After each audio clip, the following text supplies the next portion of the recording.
That evening, the house was enveloped in an extraordinary quietude. The gentle amber glow from the living room light painted delicate shadows on the wooden walls, evoking a sense of warmth intertwined with an oddly lonely ambience. Before the mirror in the bedroom, I found myself grappling with the zipper of my pale blue silk dress, a wedding gift from my mother, my fingers trembling with uncertainty. For reasons beyond my comprehension, the zipper remained obstinately lodged in place, resisting all my attempts to coax it into motion. I released a deep sigh, my gaze sweeping across the room in search of an alternative solution. Earlier, my husband Daniel had stepped out. In this very moment, there was but one other soul within the confines of the house, a figure I had never imagined I would find myself seeking assistance from.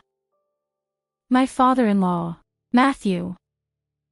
I stepped into the living room, where the soft glow of the dim lighting rendered everything more remote than it typically felt. Matthew settled into his familiar perch on the expansive armchair, his gaze locked with unwavering concentration on the dense pages of a hefty tome.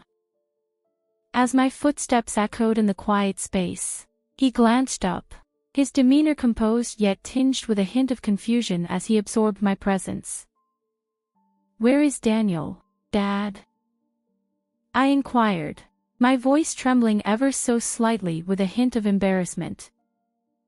"He just stepped out, likely to grab some groceries," he replied, his tone unwavering and inviting, as it always is. I pressed my lips together and lingered in silence for a heartbeat, summoning the resolve to break the stillness with my voice. "Father. The zipper of my dress has become ensnared. Would you be able to assist me with this?" His brows arched in mild astonishment, yet he placed his book upon the table and stood from his chair. "Certainly. Step closer. Allow me to examine you closely." I averted my gaze, acutely aware of his proximity just behind me. His breath caressed the nape of my neck, igniting a shiver that coursed through me. I struggled to maintain my composure, yet my heart thudded so fiercely it seemed ready to escape the confines of my chest. Matthew's hands, robust yet gentle, lingered on the zipper. "It appears the fabric has become ensnared in the zipper," he murmured, his voice resonant and tinged with a hint of gravel. I sensed his fingers grasping the zipper with a delicate pull, yet in an unexpected turn, it descended with a sudden intensity that took us both by surprise. In a fleeting moment, the smooth fabric of the dress cascaded from my form, pooling at my feet, creating a profound void that lingered between us. Time appeared to stand still in that instant. I remained frozen, the chill breeze from the window caressing my skin and sending a shiver down my spine. Matthew's face was a mask of shock, his expression caught in a moment of bewilderment. Apologies escaped his lips, a tremor in his voice as it dwindled to a mere whisper. His hands lifted gently, as though to grasp the descending dress, yet he swiftly allowed them to drop once more. In a flurry of movement, I crouched down, hastily seizing the dress and awkwardly enveloping myself in its fabric. My heart raced with wild abandon. "It's all right, Dad." "Indeed. The zipper merely slipped, that's all there is to it." I endeavored to maintain a facade of calmness, yet my voice betrayed me, trembling as I struggled to meet his gaze. Matthew remained still, his eyes locked onto the ground beneath him. After a prolonged silence, he pivoted and exited the room, leaving behind an unspoken farewell. I stood there, the silence in the living room heavy and stifling. A surge of unnameable emotion constricted my chest. A blend of shame, confusion, and an undercurrent of something much more profound. The silence enveloping me was almost overwhelming, Yet I understood with piercing clarity that an irreversible change had occurred between us. The landscape of existence had irrevocably shifted. Following that peculiar occurrence, I found myself unable to dispel the persistent sense of discomfort. Although the occasion was but a brief instant, its repercussions endured far beyond my initial anticipation. In an effort to soothe my restless mind, I found myself drifting back to the days of yore, when life unfolded with a serene and comforting rhythm. I reflected on my small family, a space I once envisioned as flawless, where the bonds among each member appeared to embody connection and affection. At the age of 29, I find myself in a beautiful union with Daniel, the man I cherish, celebrating 3 wonderful years of marriage. Daniel embodies warmth, humor, and unwavering reliability, serving as a steadfast pillar of support. Our marriage, up to this moment, has been nearly perfect. Our abode was a generous dwelling nestled in a serene suburban enclave, where expansive windows invited the gentle embrace of natural light to illuminate every nook and cranny of the home. We both held steady jobs, and our financial circumstances provided a sense of security that allowed us to live comfortably, free from concerns about what lay ahead. In addition to the two of us, my father-in-law Matthew resided in the house as well. He had taken up residence following the passing of Daniel's mother 4 years prior. Matthew is a man for whom I hold great respect. At 65, he radiates a serene presence and embodies the wisdom of one who has navigated the tempests of life. For me, he transcends the role of a mere father-in-law. He serves as a reliable guide and a trusted confidant. Matthew, with his calm demeanor and perceptive insights, frequently assumed the role of mediator during the disagreements between Daniel and me. Many of our debates centered on the topic of children. Daniel yearned for a complete family, envisioning the joyous laughter of children echoing through our home, yet I found myself unprepared for that reality. I aimed to concentrate on my professional journey, to solidify my position before embracing the responsibilities of motherhood.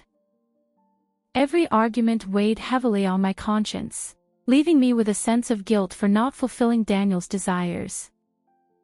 Yet, each time, Matthew would intervene with his serene, reflective counsel, consistently restoring equilibrium to our disputes.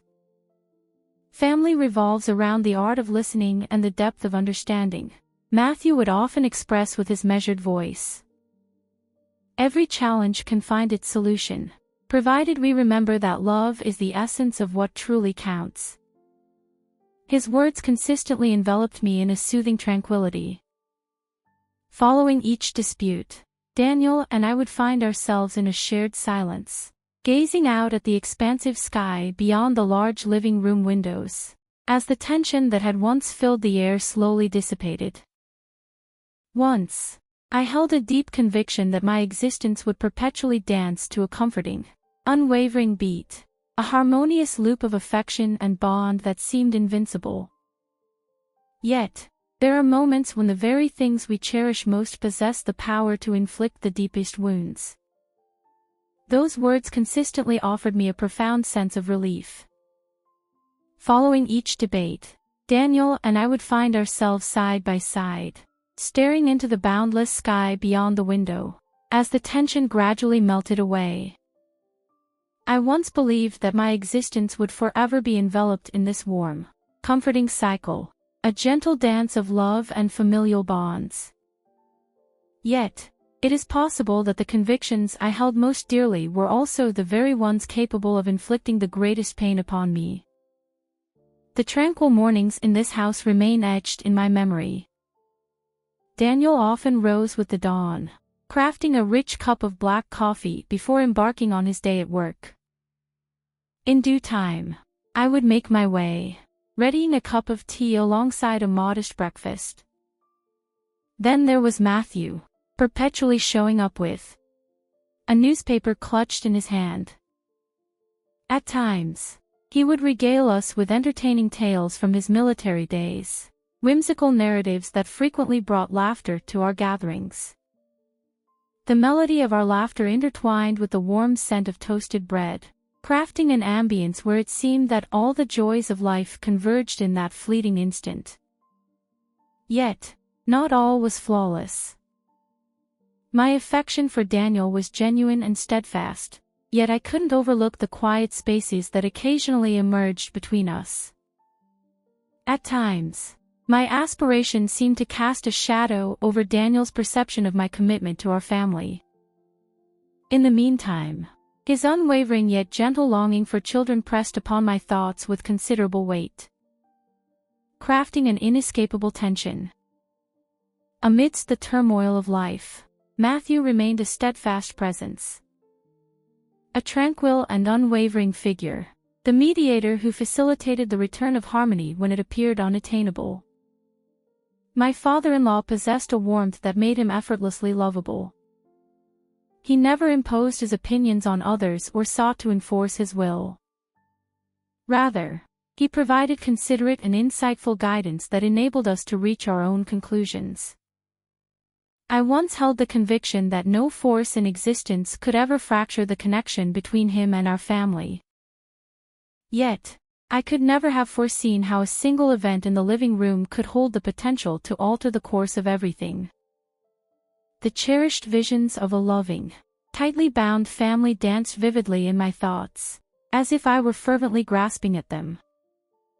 Yet the more I endeavored to grasp them, the more delicate those visions turned out to be. As I reflected on my circumstances, a wave of uncertainty washed over me, prompting me to ponder how I had arrived at this juncture. Had the tides begun to turn long before, and I had merely overlooked the signs? This family had undeniably been my refuge in times past, a sanctuary that enveloped me in an unwavering embrace of safety and comfort.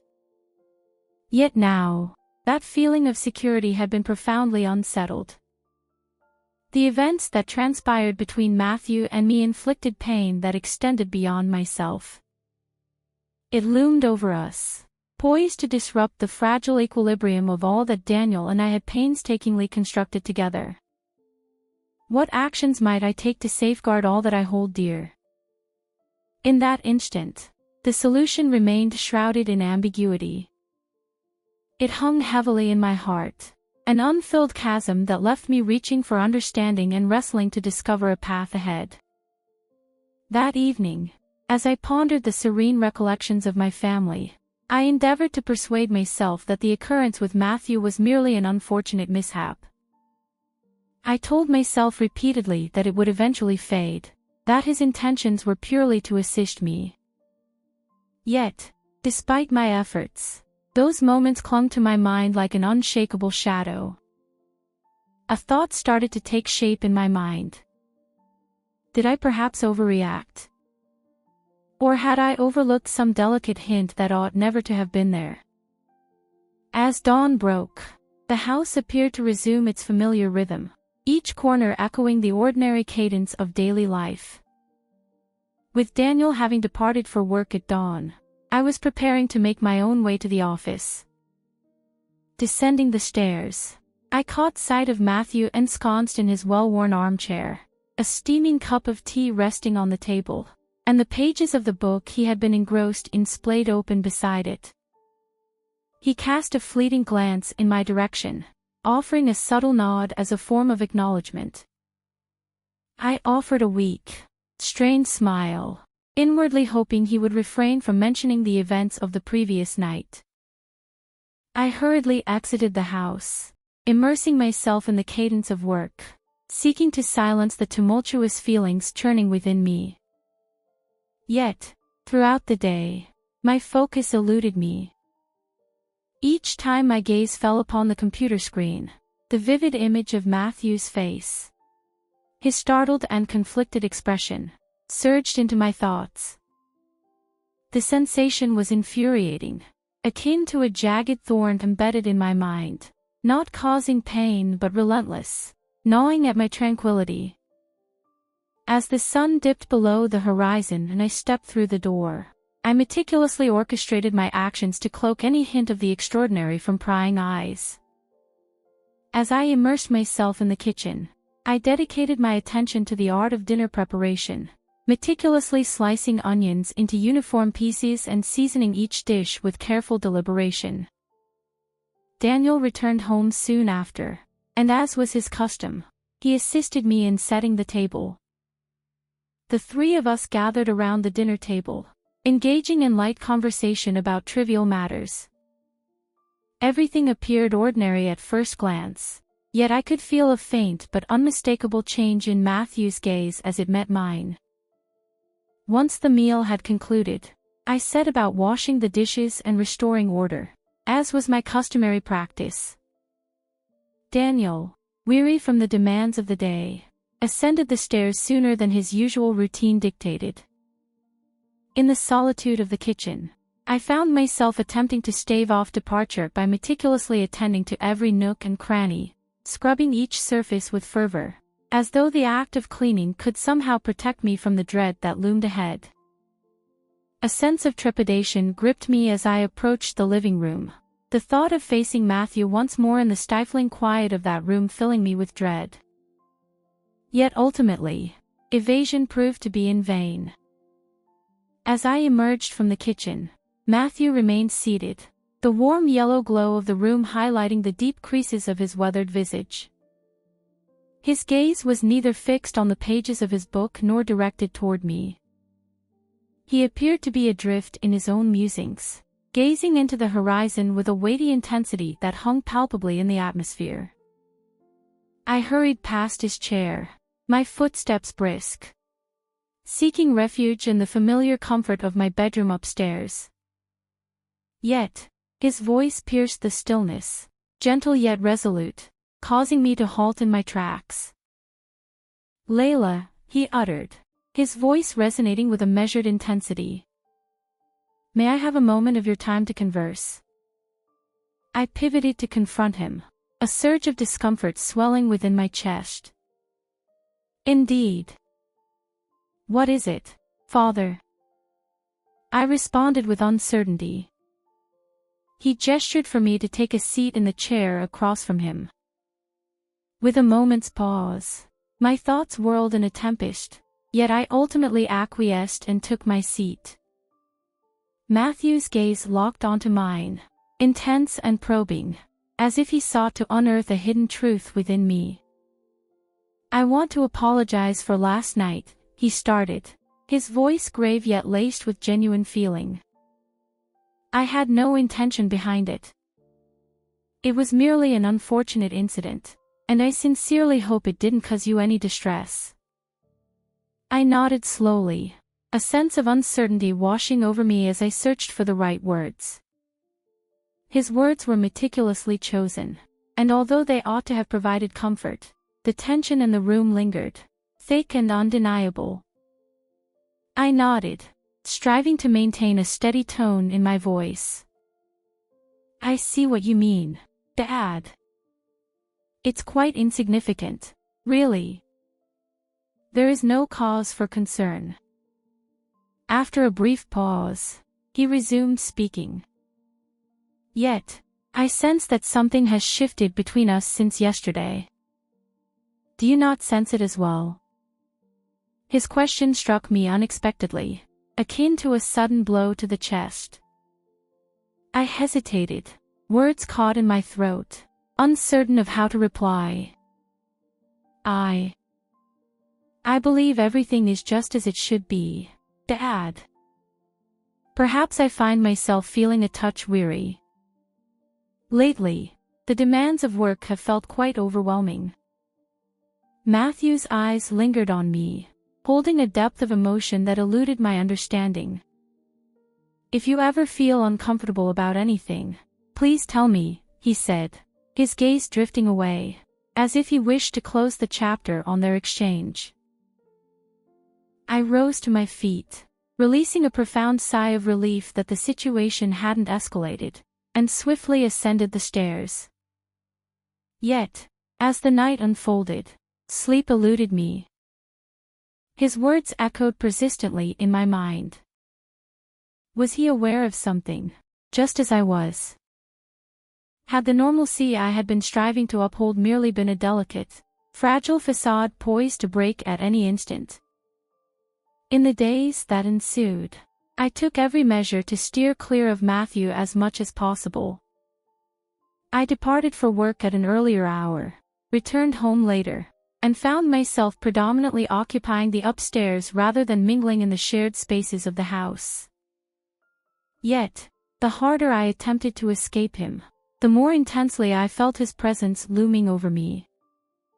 Whenever our paths intertwined, I sensed his gaze upon me, not the familiar look of a father-in-law observing his daughter-in-law, but something altogether different.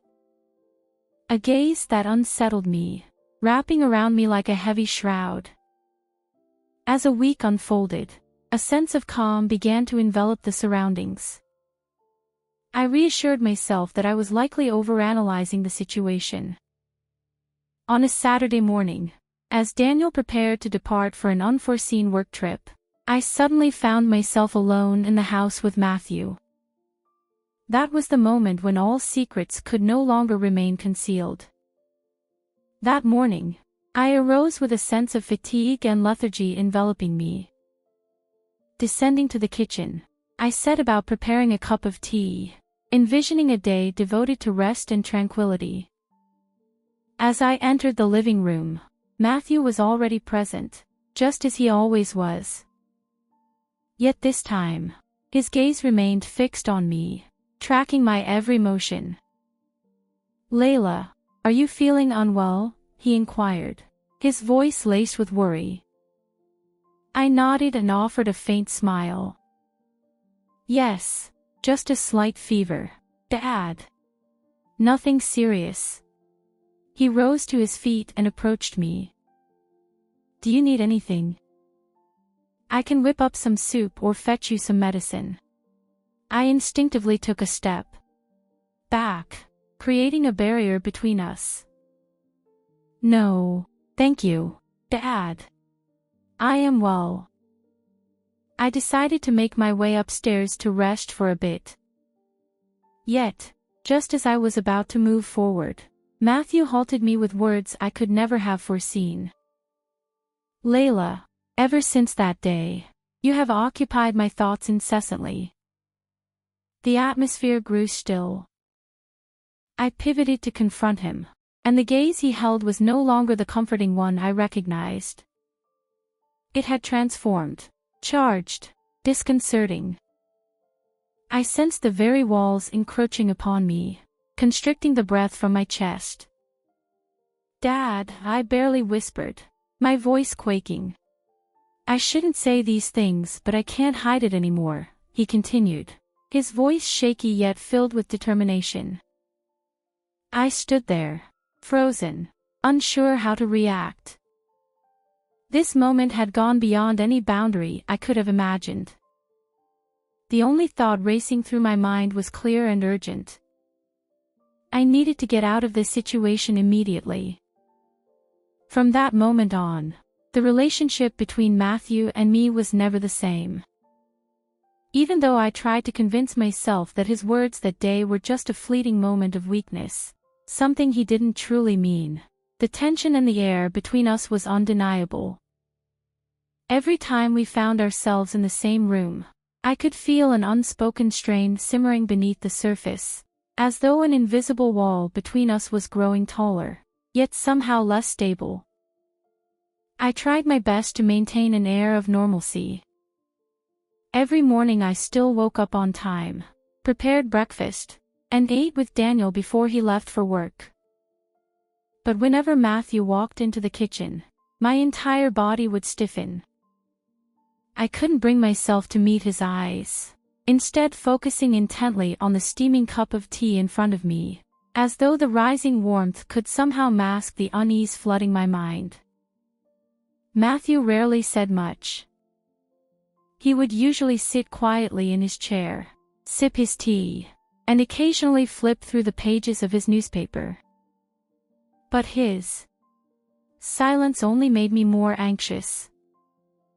Sometimes, when I failed to avoid his gaze in time, I would catch his eyes lingering on me. There was something in them that I couldn't quite define. Conflict, pain, or perhaps something even deeper, something I didn't dare to name. As time went on, I realized I couldn't keep avoiding him forever. I tried every possible way to escape the situation, staying out late after work, keeping as much physical distance as I could when at home, and even attempting to persuade Daniel that we should move out and live on our own. But every time I brought it up, Daniel would only smile and dismiss the idea, insisting it wasn't necessary. "We've been doing just fine here, haven't we?" he would say, his tone filled with certainty. "Dad's getting older, and I don't want him to feel lonely." I couldn't argue with him. I knew how much Daniel loved his father, and how deeply he valued their relationship. And because of that, I couldn't bring myself to reveal even the slightest hint of what was truly weighing on me. One evening, when Daniel had to stay late at work, I found myself alone in the house with Matthew. The air felt heavier than usual, as though the tension that had been simmering beneath the surface for weeks had finally reached a boiling point. I sat in the living room, the television on but my attention far from it. The sound of Matthew's steady, deliberate footsteps echoed on the wooden floor, sending a tightening sensation through my chest. My heart raced as I heard him approach, each step a reminder of the growing unease that had become a permanent fixture in my life. He walked into the living room, carrying a cup of tea in his hand. When he saw me sitting there, he paused, his eyes flickering with hesitation before he decided to move closer. "Layla," he said, his voice low but filled with an unmistakable seriousness. I looked up, doing my best to maintain a calm facade. "Yes, Dad. Do you need something?" He placed the teacup on the table and sat in the chair across from me.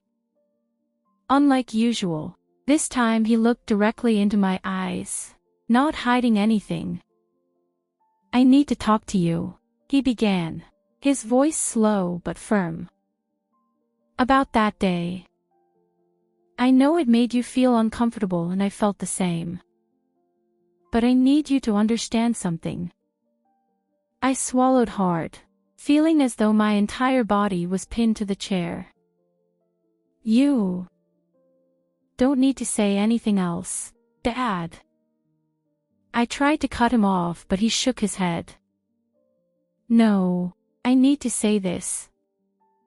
If I don't, I'll never find peace." I fell silent, the tension in the room growing heavier, like a storm about to break loose. "I don't know when this started," he continued, his voice heavy with regret. "But ever since that day, I haven't been able to stop thinking about you. Every time I see you, I feel things I should never feel." His words sliced through the air like a sharp blade, leaving me breathless. I wanted to stand up to run away from this place but my legs felt frozen, unwilling to move. "I'm sorry, Layla," he said, his eyes filled with a desperate plea. "I can't explain it. But I don't want to hurt you, and I don't want to destroy this family. I just needed you to know. This isn't your fault." His final words caught me off guard. I looked at him, and for the first time, I felt a conflict in my heart I couldn't control.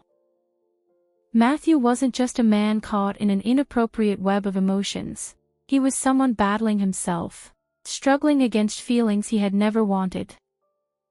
"Dad, you shouldn't say these things," I whispered, my voice trembling. "I'm your daughter-in-law. This isn't right, not even a little." He nodded, his eyes clouded with pain. "I know. And I'll try to put an end to this. But I couldn't keep it to myself anymore. I didn't want you to bear this burden alone. I stood up, feeling as though the entire room was spinning around me. I can't keep living like this, I said, my voice firmer than it had been in weeks.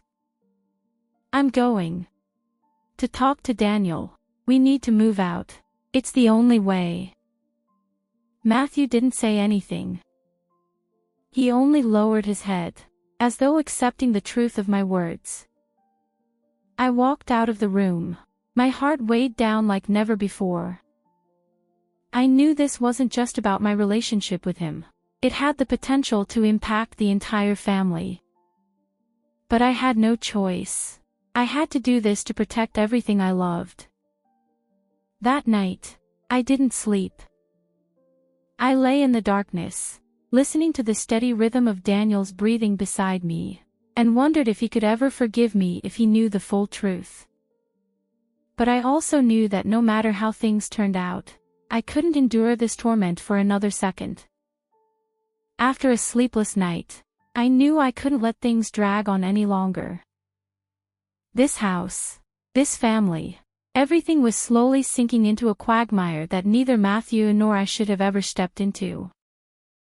I looked at Daniel, still sound asleep beside me, his steady breaths filling the quiet room. He was the man who loved me, who trusted me completely, and that trust only made the weight on my chest heavier. I asked myself, could he ever understand and forgive if he knew the truth? Or would everything collapse, never to return to what it once was? As the morning light filtered through the curtains, I made my decision. To protect Daniel, to protect this family, I had to leave. Even though the thought tore at my heart, I knew it was the only way to keep things from spiraling further out of control. I had to sever this tangled thread, even if the cost was losing a part of the life I once cherished. That morning at breakfast, I tried to keep everything as normal as possible.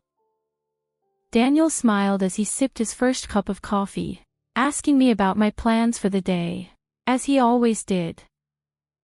I smiled back and gave a light-hearted answer, but inside, I was preparing for what I needed to say. I waited for the moment Matthew would walk into the kitchen, and when he did, his eyes flicked over me briefly before settling elsewhere. I wasn't sure if he had sensed my resolve, but I no longer had the luxury to care. After Daniel left for work, I walked into the living room, where Matthew sat reading the newspaper. He didn't look up as I approached, but I could see his hands trembling slightly as they held the paper.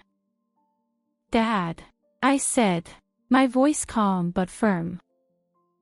"I need to talk to you." He set the newspaper down and looked at me with a neutral expression, though I could feel the turmoil hidden behind his calm facade. "Go ahead," he replied, his voice rough and low. "I've made my decision," I said, trying to steady my nerves. "I'm going to talk to Daniel. We need to move out. It's the only way to protect all of us." Matthew's eyes widened briefly in surprise, but then he nodded as though he had already anticipated this outcome. "I understand," he said, his voice softening. "If that's what you need to do, I won't stop you. I only hope that you'll be happy, and that Daniel will be too." His words made my throat tighten with emotion. As far as things had gone, I knew Matthew wasn't a bad person. He was a complicated man, trapped in a web of emotions he never wanted. But I couldn't let my sympathy waver my resolve. That night, when Daniel came home, I had the conversation I had dreaded. I couldn't tell him the whole truth, but I explained that I needed space, that living with his father had become overwhelming for me. At first, Daniel resisted. He didn't understand why I had changed so suddenly, but the determination in my eyes silenced him. In the end, he agreed. A few weeks later, We moved into a small apartment in the city. On the day we left, I couldn't bring myself to meet Matthew's eyes. I knew he was standing at the window watching us from the living room, but I didn't look back. It was the only choice I had to preserve what little remained of this family. As time passed, I worked to rebuild my life, focusing on my relationship with Daniel and the love we had nurtured. But deep inside, the memories of that house, of Matthew's gaze, continued to haunt me. It was a hard lesson, one that taught me that closeness and trust can sometimes become double-edged swords if boundaries are not respected. I lost a great deal to learn this, but at least I managed to hold on to what mattered most, my family. And I know that from now on, I will never allow myself to make the same mistake again.